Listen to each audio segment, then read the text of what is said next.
શહેરમાં ભાજપમાં નવા હોદ્દેદારોની ટીમમાંથી પાટીદારોની બાદબાકી પાસે ઠાલવે રોષ કહ્યું સરકાર કરે છે બે મોઢાની વાત. રાજકોટમાં પિતા પર ચડ્યું વાસનાનું ભૂત, સાવકી પુત્રીને બનાવી હવસની શિકાર, પોલીસે કરી ધરપકડ. પોરબંદરમાં મેર પરિવારની મહિલાઓના બંદૂક સાથે ફોટા વાયરલ, કુતિયાણાના પૂર્વ ધારાસભ્ય આપ્યો ખુલાસો, આ નથી ફાયરિંગ, આ છે ફોટોશૂટ.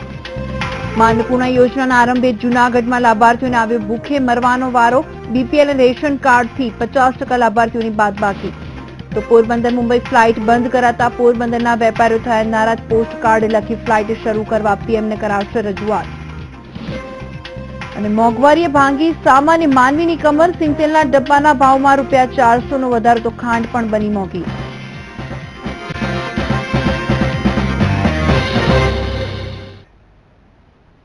નમસ્કાર, સૌરાષ્ટ્ર ન્યૂઝ સાથે હું છું ભૂમિ. મહત્વપૂર્ણ સમાચાર સામે આવી રહ્યા છે. મહત્વના સમાચાર પર નજર કરીશું.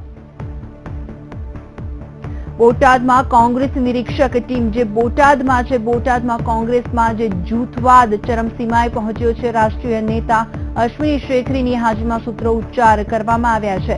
કોંગ્રેસ પ્રમુખ વિરુદ્ધ કેટલાક નારાજ કાર્યકર્તાઓએ સૂત્રોચ્ચાર કર્યા છે.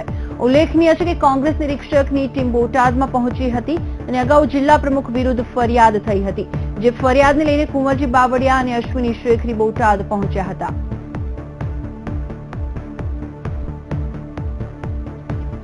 જે બોટાદમાં જે રાષ્ટ્રીય નેતા અશ્વિની શેખરીની હાજરીમાં જે સૂત્રોચ્ચાર કરવામાં આવ્યા છે તેને લઈને જિલ્લા કોંગ્રેસ પ્રમુખ વિરુદ્ધ પણ સૂત્રોચ્ચાર કરવામાં આવ્યા છે. જે ફરિયાદને લઈને કુંવરજી જે બાવળિયા અને અશ્વિની શેખરી બોટાદ પહોંચ્યા હતા. જૂથવાદના પગલે અશ્વિની શેખરી અને કુંવરજી જે બાવળિયા છે તેમની અગાઉ જિલ્લા પ્રમુખ વિરુદ્ધ જે રજૂઆત કરવામાં આવી હતી તેને લઈને અશ્વિની શેખરી પણ બોટાદ પહોંચ્યા હતા.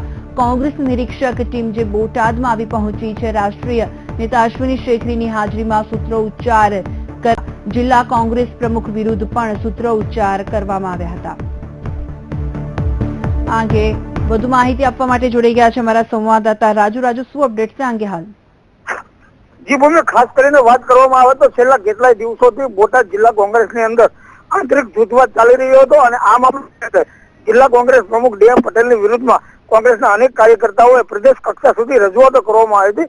તેને પ્રદેશ કક્ષાએ ધ્યાનમાં રાખીને આજે બોટાદ સર્કિટ હાઉસની અંદર કોંગ્રેસના રાષ્ટ્રીય મહામંત્રી અશ્વિની કુમાર શેખરે તેમજ રાઘવજીભાઈ પટેલ, કુંવરજીભાઈ બાવળિયા, સોમાભાઈ પટેલ અને વસાવડા સહિતના પ્રદેશની ટીમ અને રાષ્ટ્રીય ટીમ આજે બોટાદ કાર્યકરોને સાંભળવા માટે પહોંચી હતી. તેવામાં જિલ્લા કોંગ્રેસ પ્રમુખના વિરોધમાં બોટાદ કોંગ્રેસના અનેક કાર્યકર્તાઓ બેનરો સાથે સૂત્રોચ્ચાર કરી અને વિરોધ કર્યો હતો. જી ભૂમિ. રાજુ, આ જે સૂત્રોચ્ચાર કરવામાં આવ્યા છે તેનું કારણ સામે આવ્યું છે, જે કોંગ્રેસ પ્રમુખ વિરુદ્ધ જે સૂત્રોચ્ચાર કરવામાં આવ્યા છે તેને લઈને વિરોધ કાર્યકર્તાઓમાંથી જણાવ્યા મુજબ તેઓનું એવું કહેવાનું છે કે ભૂમિ, ખાસ કરીને કોંગ્રેસના પ્રમુખ જે પટેલ છે, એમટી પટેલ, તેઓ દ્વારા એક વાલાદવલાની નીતિ રાખવામાં આવે છે. તેમજ ફરજ પરના જે કાર્યકર્તાઓ છે, જે કર્મઠ કાર્યકર્તાઓ છે, તેને વારંવાર અડાડ અપમાન કરવામાં આવે છે અને જિલ્લા પંચાયત, તાલુકા પંચાયતની ચૂંટણીની અંદર તેઓના નજીકના કાર્યકર્તાઓને ટિકિટો આપવામાં આવી છે. આવા અનેક પ્રશ્નો સાથે આજે કોંગ્રેસના કાર્યકર્તાઓએ જિલ્લા કોંગ્રેસ પ્રમુખના ડીએમ પટેલનો વિરોધ કરવામાં આવ્યો હતો. જી ભૂમિ. બિલકુલ રાજુ, આભાર આપનો. બોટાદમાં જે કોંગ્રેસ નિરીક્ષક ટીમ બોટાદમાં પહોંચી છે, કોંગ્રેસની જે ટીમ છે, રાષ્ટ્રીય નેતા અશ્વિની શેખરીની હાજરીમાં જે સૂત્રોચ્ચાર કરવામાં આવ્યા અને જિલ્લા કોંગ્રેસ પ્રમુખ વિરુદ્ધ પણ સૂત્રોચ્ચાર કરવામાં આવે છે. કોંગ્રેસની જે નિરીક્ષકની જે ટીમ છે જે બોટાદ પહોંચી છે, રાષ્ટ્રીય નેતા અશ્વિની શેખરીની હાજરીમાં જે સૂત્રોચ્ચાર કરવામાં આવ્યા. અગાઉ જિલ્લા પ્રમુખ વિરુદ્ધ પણ જે રજૂઆત થઈ હતી. કોંગ્રેસ નિરીક્ષકની જે ટીમ છે જે બોટાદ પહોંચી છે.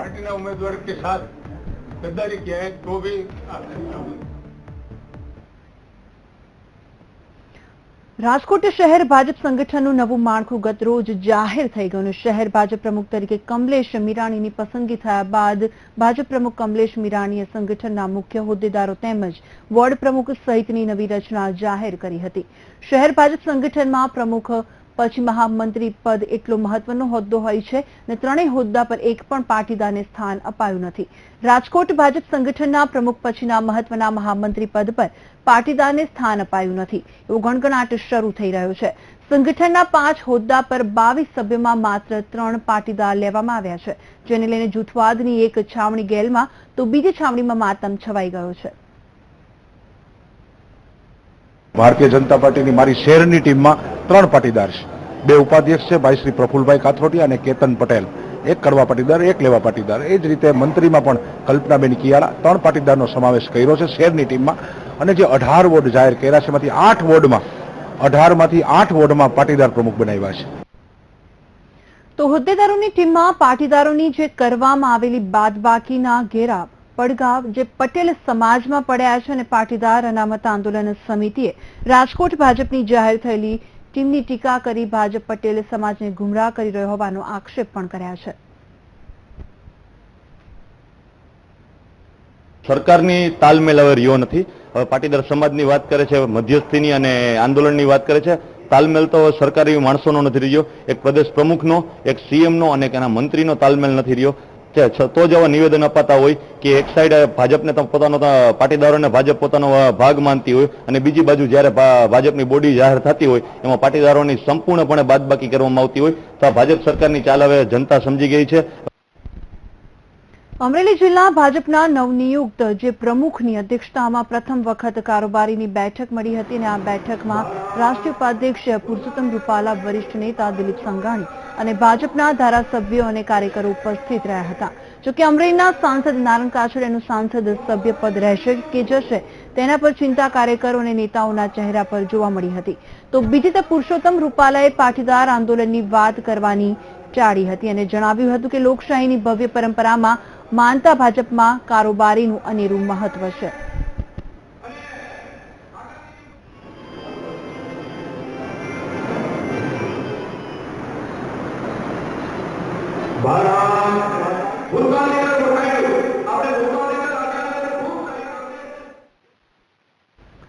તાજેતરમાં ગુજરાત સરકારમાં અન્નપૂર્ણા જે યોજના શરૂ કરેલી અને જે ગરીબો માટેની આ યોજના ગરીબોના મુખેથી કોળિયો છીનવી લેવાની યોજના બની ગઈ છે.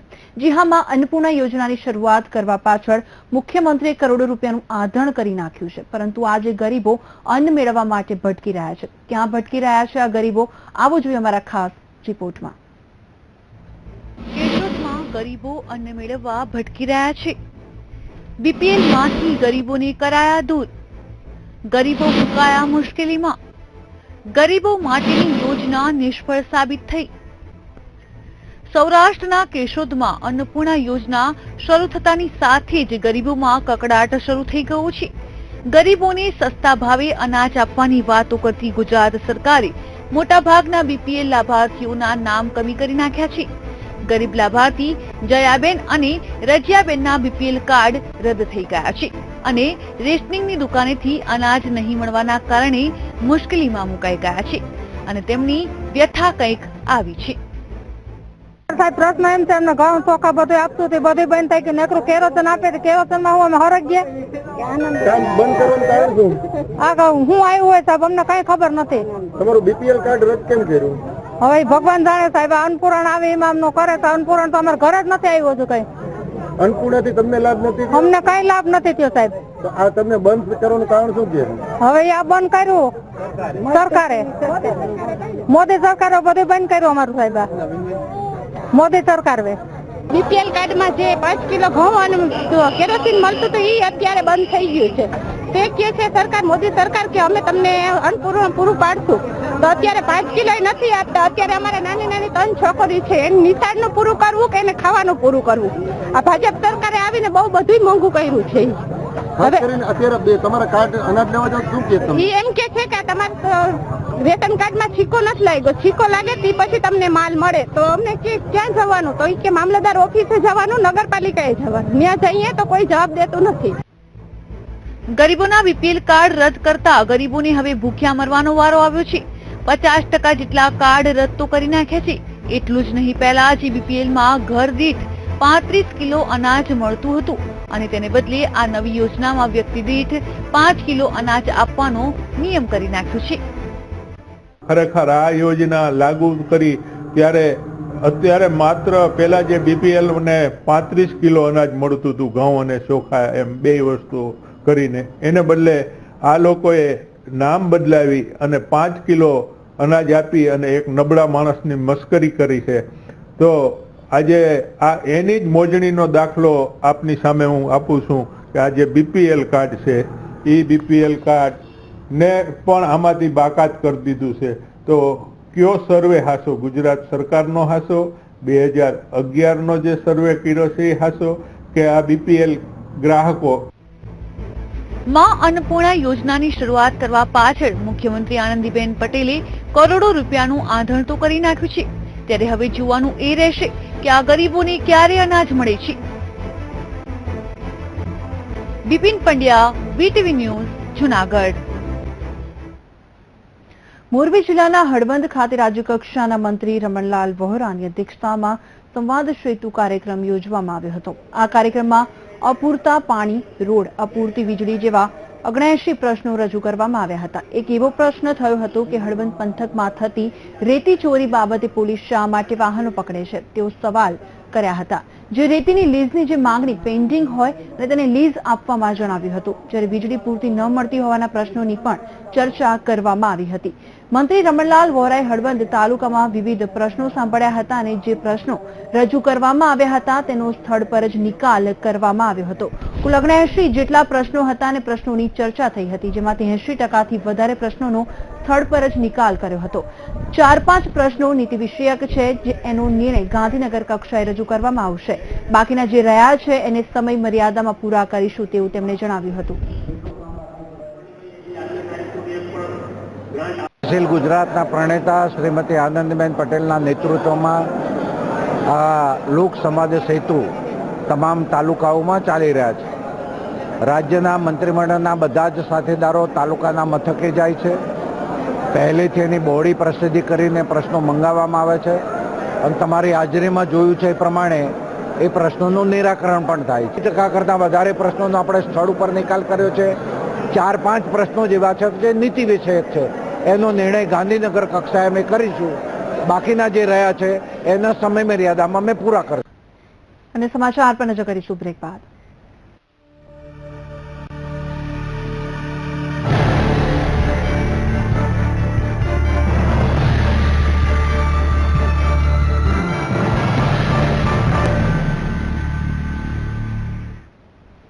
બ્રેક બાદ આગળ વાત કરીએ તો ભાવનગરથી મુંબઈ વચ્ચેની એર ઇન્ડિયાની જે ફ્લાઇટનો જે સમય બદલાતા મુસાફરોમાં નારાજગી જોવા મળી છે. ફ્લાઇટનો સમય સાંજનો રખાતા લોકોમાં નારાજગી વધુ જોવા મળી હતી. ભાવનગરમાં આમ તો હીરા ઉદ્યોગ, અલંગનો ઉદ્યોગ અને પાલિતાણા જેવા તીર્થધામો આવેલા છે, તો આ વેપારીઓને સવારે વધુ જવાનું હોય છે. તેવા સમય સાંજનો સમય રખાતા લોકોમાં નિરાશા જોવા મળી છે. બીજું એક મારે એટલું જ કહેવાનું છે કે એર ઇન્ડિયાના પ્રતિનિધિઓને અને આપણા સૌ રાજકીય લોકોને કે ભાવનગર માટે આ શરૂ થઈ છે એ સાંજનો સમય ખૂબ ખરાબ છે. સવારનો સમય હોવો જોઈએ.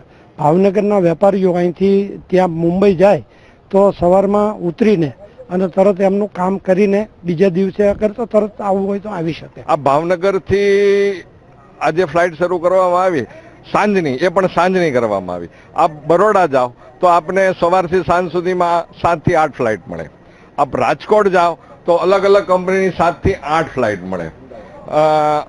અમદાવાદ જાઓ તો આપને 24 કલાકની અંદર અડધી કલાકે ફ્લાઇટ મળે.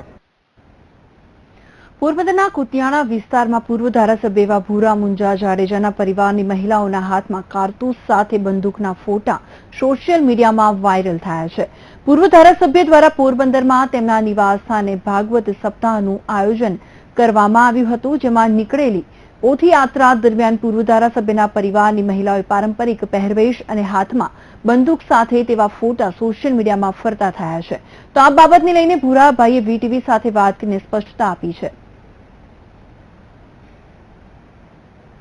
પોરબંદરનો એક ફોટો વાયરલ થતાની સાથે જ વિવાદ ઉભો થયો છે.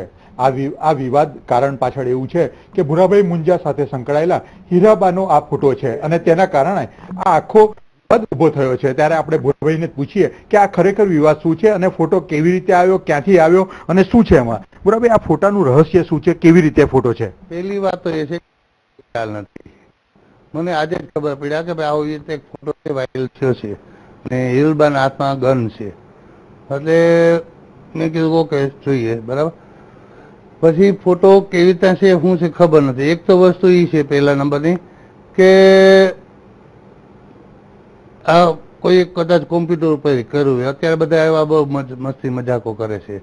બીજા નંબરે કદાચ માની લ્યો કે હોય ફોટો ગન સાથે તો એ લાયસન્સ વાળી ગન હશે.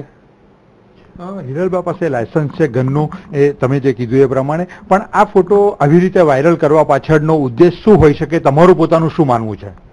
એ તો મસ્તી મજાક કર્યો હોય, ઘણી વખત એવું ચીતરી દે છે બધા. અને બીજા નંબરે કદાચ આમ કોઈને એમ થયું હોય કે આ પ્રકારને જરાક આમ ચગાવું આમ કરવું એ માટે પકડ્યો હોય.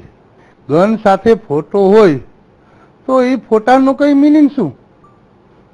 હજારો માણસો ગન સાથે ફોટા પડાવે છે. બીજાની ગન લઈ લાયસન્સ વાળી હોય બીજાની ગન એ પોતે લઈ અને ફોટા પડાવે. આવા શોખીનો હોય છે. જો કે સોશિયલ મીડિયાનો ઉપયોગ ક્યાંક ને ક્યાંક કોમ્પ્યુટર મનની મદદ દ્વારા કરવામાં આવ્યો હોય, આમાં ક્યાંય પુરાવાર થતું નથી કે ફાયરિંગ થયું છે એવું ભૂરા જાડેજાનું માનવું છે. એટલે એવું ચોક્કસ કહી શકાય કે આ ઘટનાને એક નવો વિવાદ જન્મતા સાથે જ ભૂરાભાઈએ ચોક્કસ રાજકીય રીતે પણ એમને ક્યાંક ને ક્યાંક બદનામ થઈ રહ્યા હોય એવી લાગણી અનુભવી છે. કેમેરામેન રમેશ ટોડિયા સાથે હિતલ પારેખ, વીટીવી, ગાંધીનગર. હેવાનિયતની હદ વટાવવાની ઘટના જે રાજકોટના ભગવતીપરામાં બની છે. પોતાના પિતાએ 14 વર્ષની તેની સાવકી પુત્રી પર દુષ્કર્મ આચર્યું. એટલું જ નહીં, નરાધમે તેના મકાનમાં ભાડે રહેતા દંપતીની 10 વર્ષની પુત્રીને પણ નિશાન બનાવી તેને અડપલા કર્યા હતા. ઉલ્લેખનીય છે કે સમગ્ર મામલે પોલીસે ગુનો નોંધી તપાસ શરૂ કરી છે. મહિલાએ તેના પતિ સામે ફરિયાદ નોંધાવી તો ફરિયાદમાં જણાવ્યું હતું કે તેને સંતાનમાં 2 પુત્રી છે, જેમાંથી એક સાસરે છે અને બીજીની ઉંમર 14 વર્ષની છે. મહિલાએ હાલમાં જેની સાથે રહે છે તેનું બીજું ઘર માંડ્યું છે. ઉલ્લેખનીય છે કે ભગવતીપરામાં રહેતા 42 વર્ષના મહિલાએ તેના 58 વર્ષના પતિ સામે ફરિયાદ નોંધાવી હતી. મહિલાએ ફરિયાદમાં જણાવ્યું હતું કે તેના સંતાનમાં 2 પુત્રી છે, જેમાંથી એક સાસરે છે અને બીજીની ઉંમર 14 વર્ષની છે. મહિલા હાલમાં જેની સાથે રહે છે તેનું બીજું ઘર માંડેલું છે.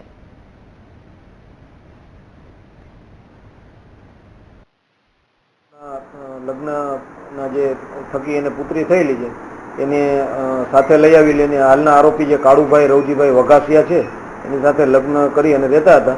એમાં આજથી 4 માસ પહેલા અને ત્યારબાદ 1.5 માસ પહેલા પણ એને દુષ્કર્મ કરેલું છે. અને સમાચાર પર નજર કરીશું બ્રેક બાદ.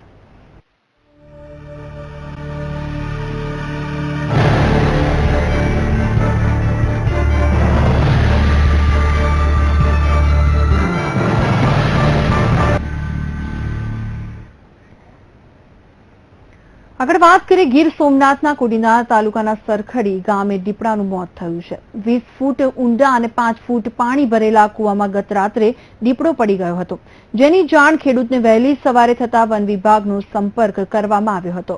દીપડો શિકારનો પીછો કરતા ગત રાત્રે કૂવામાં ખાબક્યો હોવાનું અનુમાન હાલ પ્રાથમિક તપાસમાં જાણવા મળી રહ્યું છે. જોકે રાત્રિ દરમિયાન કૂવામાં ખાબકેલા દીપડાનું પાણીમાં ડૂબી જવાના કારણે મોત થયું હતું. વન વિભાગે દીપડાના મૃતદેહને કૂવાની બહાર કાઢી પીએમ અર્થે ખસેડ્યો છે.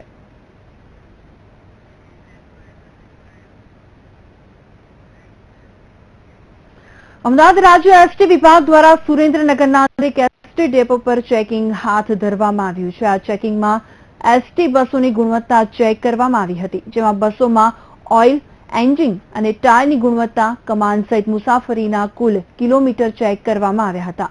ઉલ્લેખનીય છે કે સમગ્ર રાજ્યમાં એસટી બસના અકસ્માત તેમજ પલટી મારી જવાના બનાવ વધી રહ્યા છે, જેને લઈને રાજ્ય એસટી વિભાગ દ્વારા એસટી બસોની ગુણવત્તા ચેક કરવામાં આવી રહી છે. ઓફિસથી વાહનોની 100% યાંત્રિક ખામી ચેકિંગ કરવા માટે મૂકી આપે છે. એમાં અત્યારે હાલ મેં 20 ગાડી ચેક કરી. 20 ગાડી ચેક કરતા લગભગ એન્જિન હોય, ગેર હોય, ન્યુટ્રિશન હોય તેમજ પાવર સ્ટીરિંગ હોય બિલકુલ લીકેજ નથી. વાત કરીએ રાજકોટની તો રાજકોટ શહેરમાં પાણી સહિતના વિવિધ મુદ્દાઓ હાલ ચર્ચામાં છે, જે અંતર્ગત શહેરના ખંડુર સ્ટેડિયમમાં મેચનું આયોજન કરવામાં આવતા વિપક્ષ સહિત વિદ્યાર્થી સંગઠનોએ આ મામલે સરકાર સામે બાયો ચઢાવી છે. જિલ્લામાં એક તરફ પાણીની સમસ્યા છે અને તેવા સમયે જ ખંડુર સ્ટેડિયમમાં પાણીનો દુરુપયોગ કરવામાં આવતા વિદ્યાર્થીઓએ ગઈકાલે સ્ટેડિયમની પીચ પર ત્રિકમ પાવડા જેવા ઓજારો સાથે ઘસી ભારે હલ્લાબોલ મચાવ્યો હતો.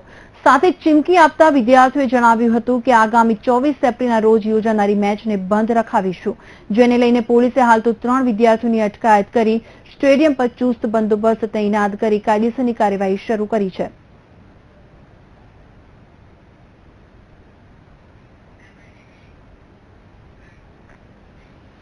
કચ્છના ગાંધીધામ એ ડિવિઝન પોલીસ મથકે 176 વેપારીઓ ઉપરાંત 2 વાણિજ્ય વેરા વિભાગના કર્મચારી વિરુદ્ધ ફરિયાદ નોંધાતા ખળભળાટ મચી જવા પામ્યો છે. રાજકોટના સંયુક્ત વાણિજ્ય વેરા કમિશનર અજીતસિંહ ડોડિયાએ આપેલી ફરિયાદમાં જણાવ્યું છે કે 176 જેટલી વેપારી પેઢી તેના વેટ રજીસ્ટ્રેશન રદ થઈ ગયેલા તેઓની સાથે સ્થાનિક કર્મચારી ડીએન રાઠોડ અને સીએ ગોસ્વામીએ મિલીભગત કરી ગુનો આચર્યો હતો, જેમાં રદ થયેલ વેટ રજીસ્ટ્રેશનમાં આઈડી પાસવર્ડ ચાલુ કરી વેપારી પેઢીઓને નાણાકીય વ્યવહારો કરવામાં દેખાયા હતા. આ સમગ્ર કૌભાંડ ધ્યાનમાં આવતા પોલીસ મથકે ફરિયાદ દાખલ કરવામાં આવી છે.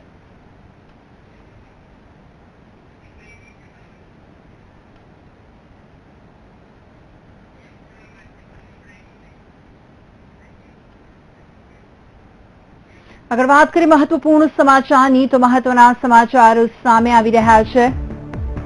અમદાવાદમાં સીએમ આનંદીબેન સિદ્ધાર્થ પટેલના ઘરે પહોંચ્યા છે. સીએમ આનંદીબેન પટેલ સિદ્ધાર્થ પટેલના ઘરે પહોંચ્યા છે. ઉર્મિલાબેન શ્રદ્ધાંજલિ તેમને અર્પણ કરી છે. ઉર્મિલાબેનનું જેમનું નિધન થયું છે તેમને શ્રદ્ધાંજલિ અર્પી અને પરિવારજનોને સીએમ આનંદીબેન પટેલ દ્વારા સાંત્વના પાઠવવામાં આવી છે. સીએમ આનંદીબેન સિદ્ધાર્થ પટેલના ઘરે પહોંચ્યા છે. ઉર્મિલાબેનનું જે નિધન થયું છે તેને લઈને શ્રદ્ધાંજલિ અર્પણ કરી હતી અને તેને લઈને સીએમ આનંદીબેન પટેલ સિદ્ધાર્થ પટેલના ઘરે પહોંચ્યા છે. તો આ સાથે સમાચારમાં હાલ બસ આટલું. રજા આપશો. નમસ્કાર.